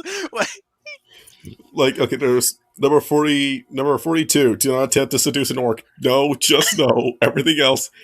And everything I had mentioned on this list involves sex taking priority to an orc, minus the bit with a sex slave. Have you ever seen an orc try to fist someone? I have. He used a fracking power claw, and now it's just foreplay. Also, number 45. Avoid love triangles. I tell other people to avoid this anyway. If only because love triangles are simply insufferable, but they get people killed. There's always the merits of the love triangle trying to murder each other, but on the other hand, they are just lovesick is. They're lovesick you just have to drag others down with them. Like that time in the trench where 2 guys in the girl were going at it while I was 5 feet away from them. I had a giant barbed spike sticking out of me that I was just trying to remember if the small and large attentions were named for length or diameter while they were pitching about whose dick had been where. Oh my god. Yeah. Anyways, number 50, Ninja. Alright. Do not drive vehicles unless you are trained. Tech priests weird me out, and I'm hardly alone on this, but there is no getting around the fact that they know their crap when it comes to designing vehicles and discovering failings. Despite this, a team of 3 was utterly flabbergasted when an idiot took a Lehman Russ for a joyride on a dare. He was inside, so I don't know how many times the thing had to flip in order to get him out and stuck in the treads long enough to ride him to a pace like that. And neither did the tech priest.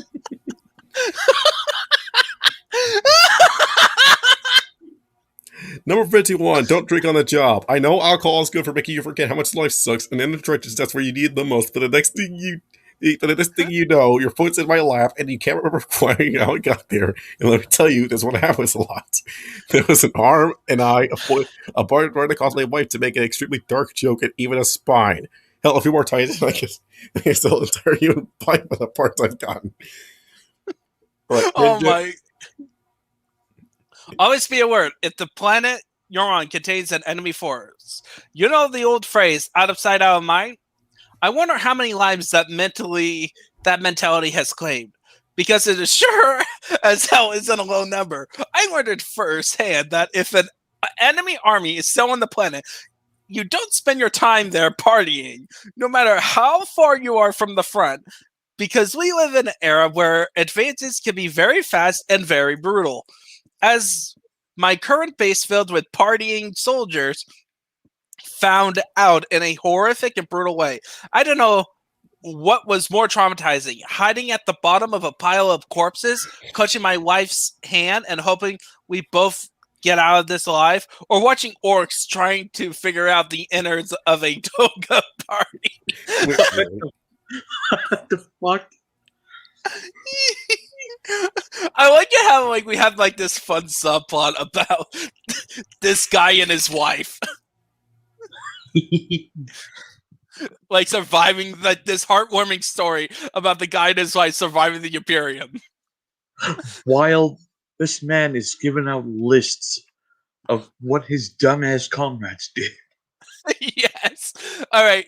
What's 53? Okay, number 53, meta. Scroll down. I can't.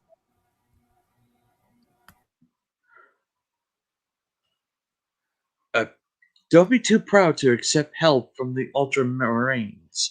I know. They're utterly infuriating stuck-up pricks.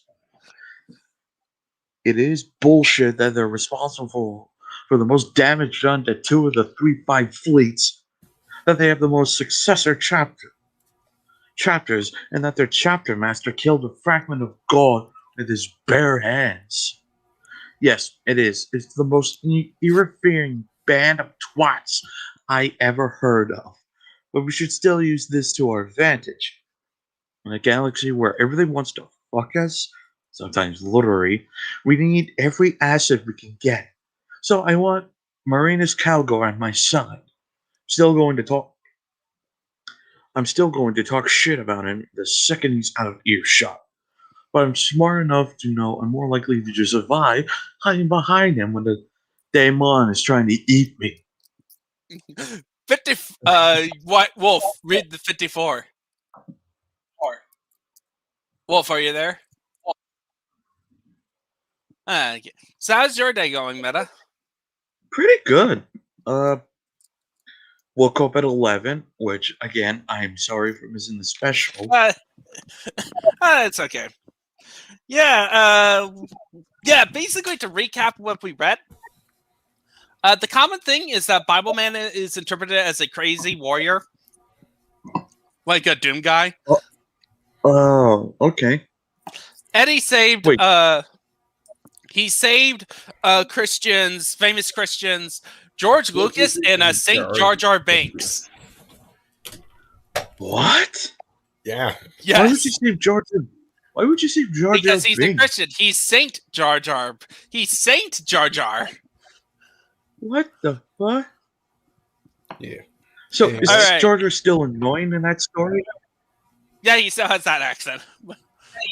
Number 54. Disregard 53. The Ultramarine in question is Cato Sicarius. Hi, Cato Sicarius, leader of the Forsaken Company. Forget everything I said if Cato Sicarius is involved. You think they'd send an Ultraman as an eagle the size of a small moon? Well, they do. But Cato Sicarius is an even bigger one. It does the manifested ways that are a lot more destructive not to him, but to the four sons of bitches around him, namely us. I was on the other end of the system when this happened, but we were clearly out chaos affected. Sakari's got hundreds of thousands of men killed. The Ultramarine Sega Company was supposed to secure the flank of the main army, but he let them running off to go fight some warlord because he insulted his honor or something. Probably just insulted that stupid ass thing he calls a helmet. And so he had to go prove his worth while the Bolivians all died. So yeah, if he's around, don't count on him for help. I just liked it how 53. Don't be too proud to accept help from the Ultramarines. Then 54 is like 54. Unless it's House of Cards, in which case, no, you don't be. You need to no. You might as well just do none. Anyways, They're just like this. It's just like disregard 53 altogether. Just ignore what I just said. Okay, number 55. Ninja. I don't know where he went. He just muted himself. Hang on, give him a few. In fact, hang on. Let's do a countdown and see when he gets back.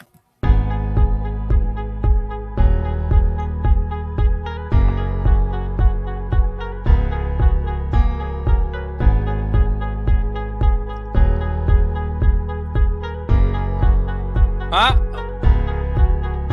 What's...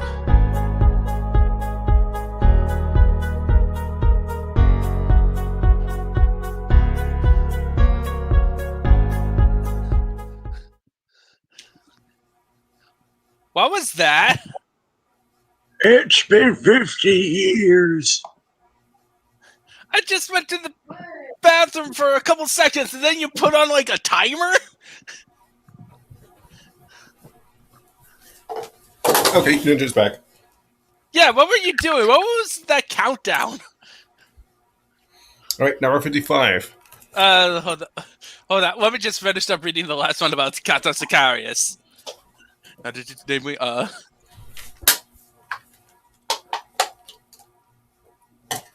Okay.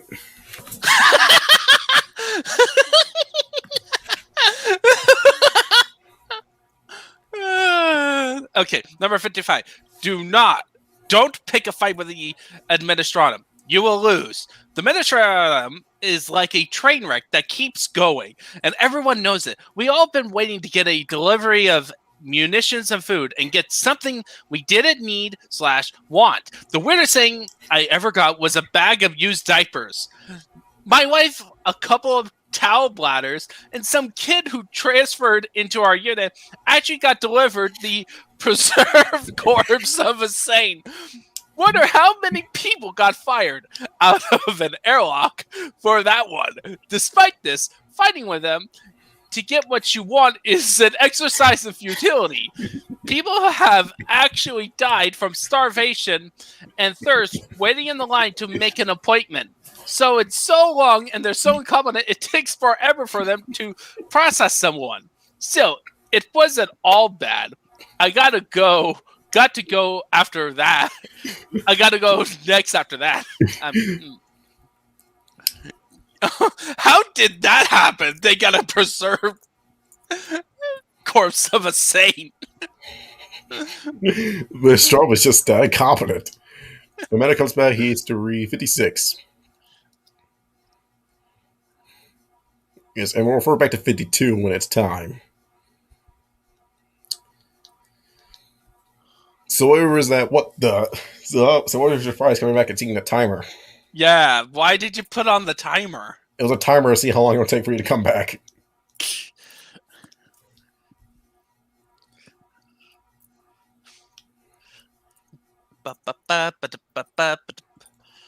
Yeah, so I've been playing through, of course, Phoenix.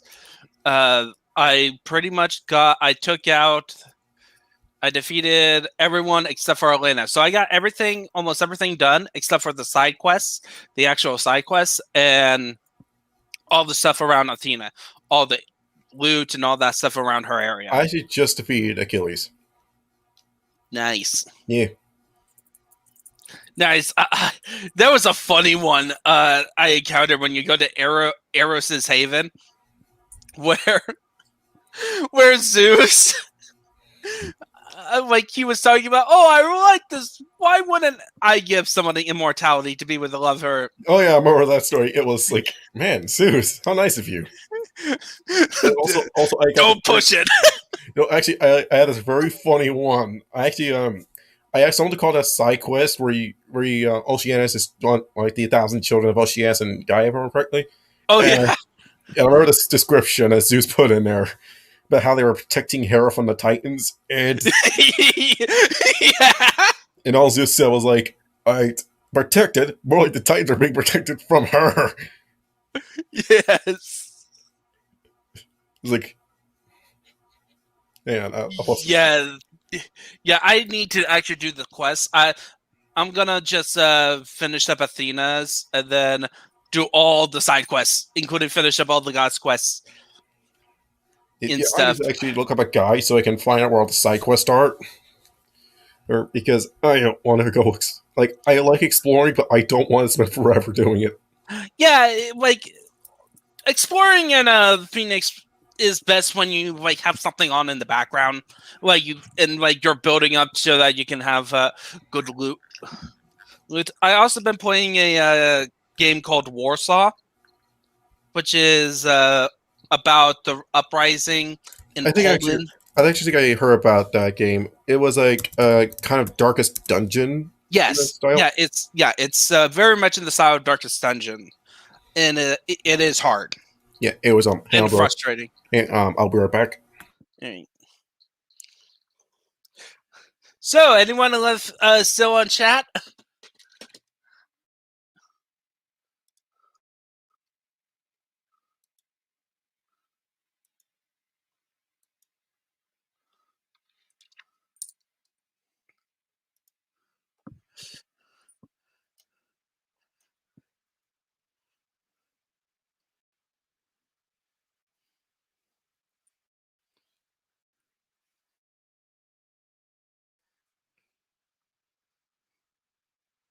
I'm back. Hey. Right, so I've been what have I been playing lately? Let me think. I've been actually using Game Pass and I've been playing out Void Bastards. I'm near the end of it. Nice. As well as I think I've already told you this. I'm pretty much nearing the end of Stellar Glow. I seem to progress a bit further into the story. I'm on chapter 10, and I think I got the requirements to get chapter X, which is essential for the true ending. Cool. I would have actually been able to do Lizette's final tuning were not for the fact that it's actually story locked. Ooh. Yes. That sucks.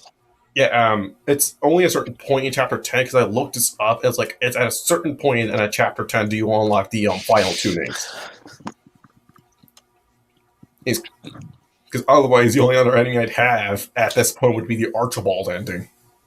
Mm-hmm.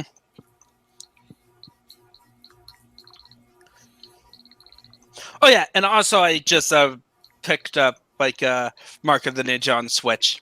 I really love that game.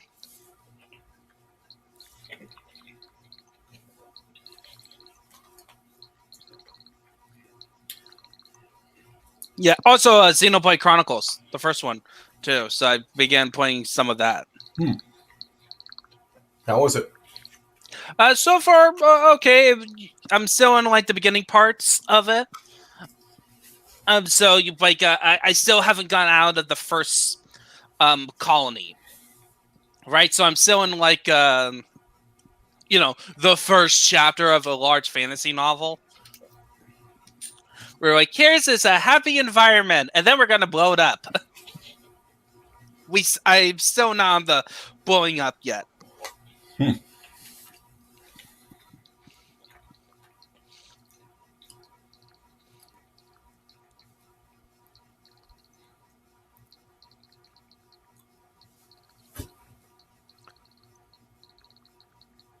know something I actually didn't notice? One of the witches is actually very similar to a character from Madoka Magica, Honora Kemi. Yeah, but I would argue that it's less consequential, since she doesn't loop over in time over again like Homura does. I have not seen Majolica Magica. I just heard of it. Yeah. And it's like, it's essentially like a waifu murder, but for magical girls. Yeah, it's like I actually argued like the initial parts was just kind of boring. It's only like the flashbacks where we learn actually that Homer's been doing this over and over again, like several times over. Or it's like that's the part where I say was the most interesting, when we learn about the time loop situation that she's been doing.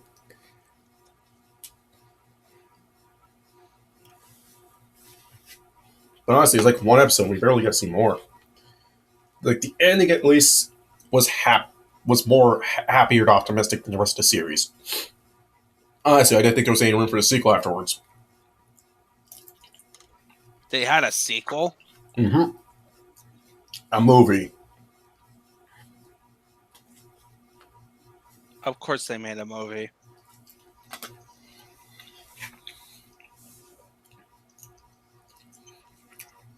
Most continuations of a Gen Urobuchi story do not go over down well. Psychopaths was awesome. Psychopaths 2, nobody wants to talk about it. And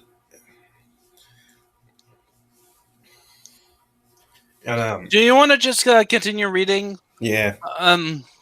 Anyways, number 56. Try not to antagonize 8 other people in your unit. We're kind of tiny and scrawny compared to everything else out there. That's why there's a trillion of us flying the good fight all over the Imperium, to even things out with wrong numbers. The problem is that the disadvantage doesn't really work if your bird isn't the only people you're supposed to rely on. For example, if you lose a game of poker, don't throw a tantrum and pull a gun on her. She might snap your wrist, and when you have broken a hand, you're out of the fight anyways. The husband, the woman you threatened, might not feel like helping you. It might instead just use the time to write his book of how oh my god turns you into its new chew toy. Thanks for the entry, by the way, fucker.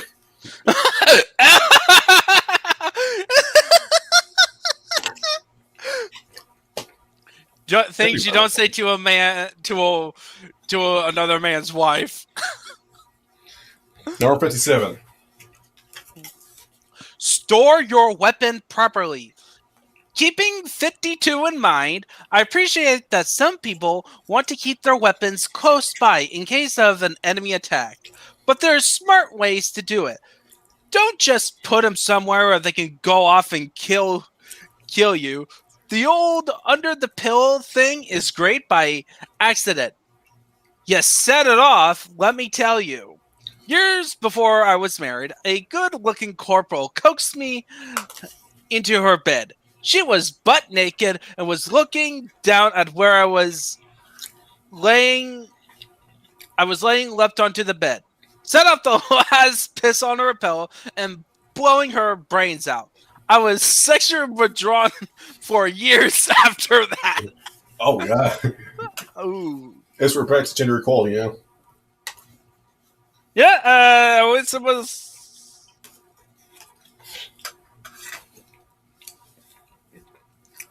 Alright, 58. Remember when you buried the mines? Okay, seriously, people? This is extremely basic. Mine go boom. Boom hurt. We don't want hurt. And therefore, we no step on mine. 5 people go boom, not us. So when someone puts a sign around the minefield up and is facing the wrong way, people tend to get a little confused about where Steve went and why somebody started letting blood. If it's a forehand, the shivvy's created by my teeth grinding together. Oh my goodness. Number 59. Practice trigger discipline. You know those triggers things we have on our guns. We pull them when we're pointing them at people we don't like, and that's all.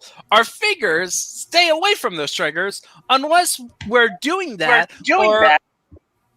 or are about to do that. It's annoying enough when people can't just keep their fingers where they belong and blow a couple holes in the roof. But when I'm just trying to eat, I prefer if I didn't have to deal with the guy next to me leaning over to the side and smashing into my plate because it turned out he has a hole in his head. That's a painful way to live. Number 60. Don't get caught with this book. This is a recent affair where the Imperium's zero tolerance policy against common sense, people who possess this book are ordered to be executed. Don't worry, there's an easier way around it. Before you burn your copy of the Premier Uplifter, take the cover out and put it on this book. In fact, here's a fun game you can play with this. Give this book like this to an officer who's an ass before shouting, "Heretic!" and running away. Carmen coming full circle. And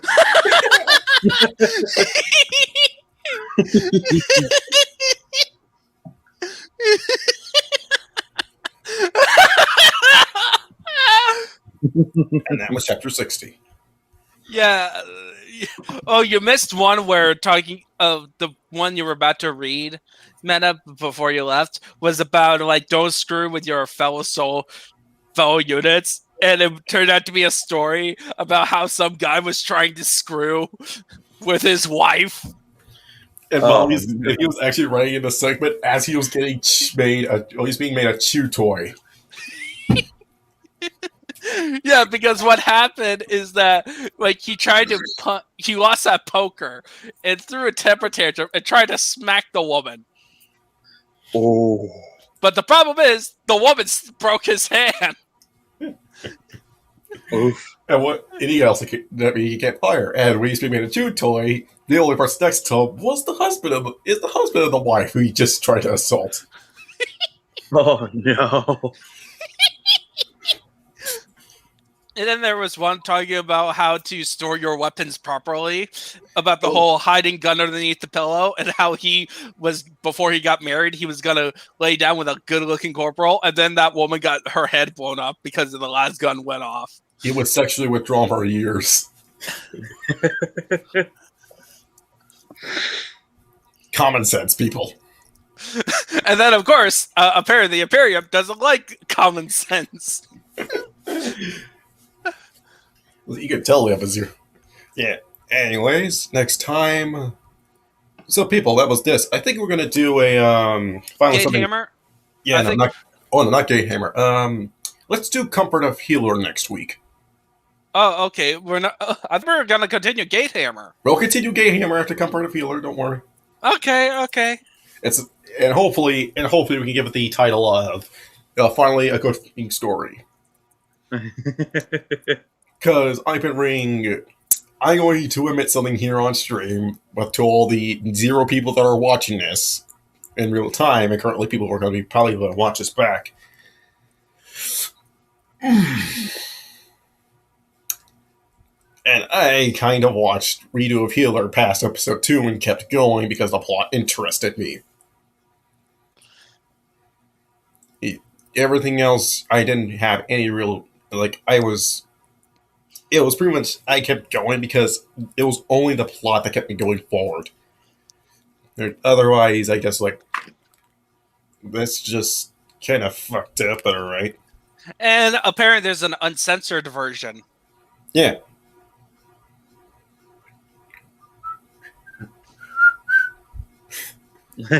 You watched the uncensored version, didn't you? Ew. I have a twisted sense, and I have a twisted mind. I wanted to see how much I could handle. I never saw a redo of Healer. Just don't.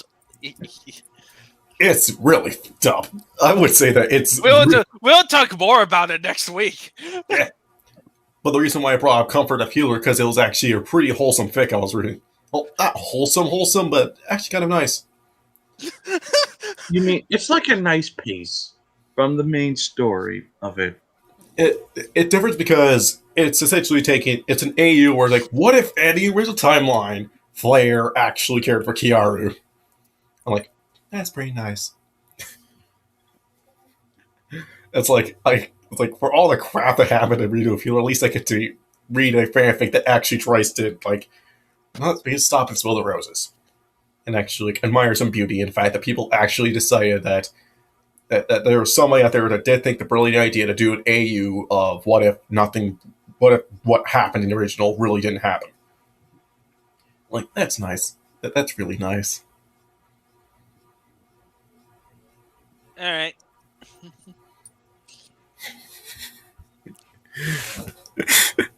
I may need to read some more of the stupid deaths if it is cringy.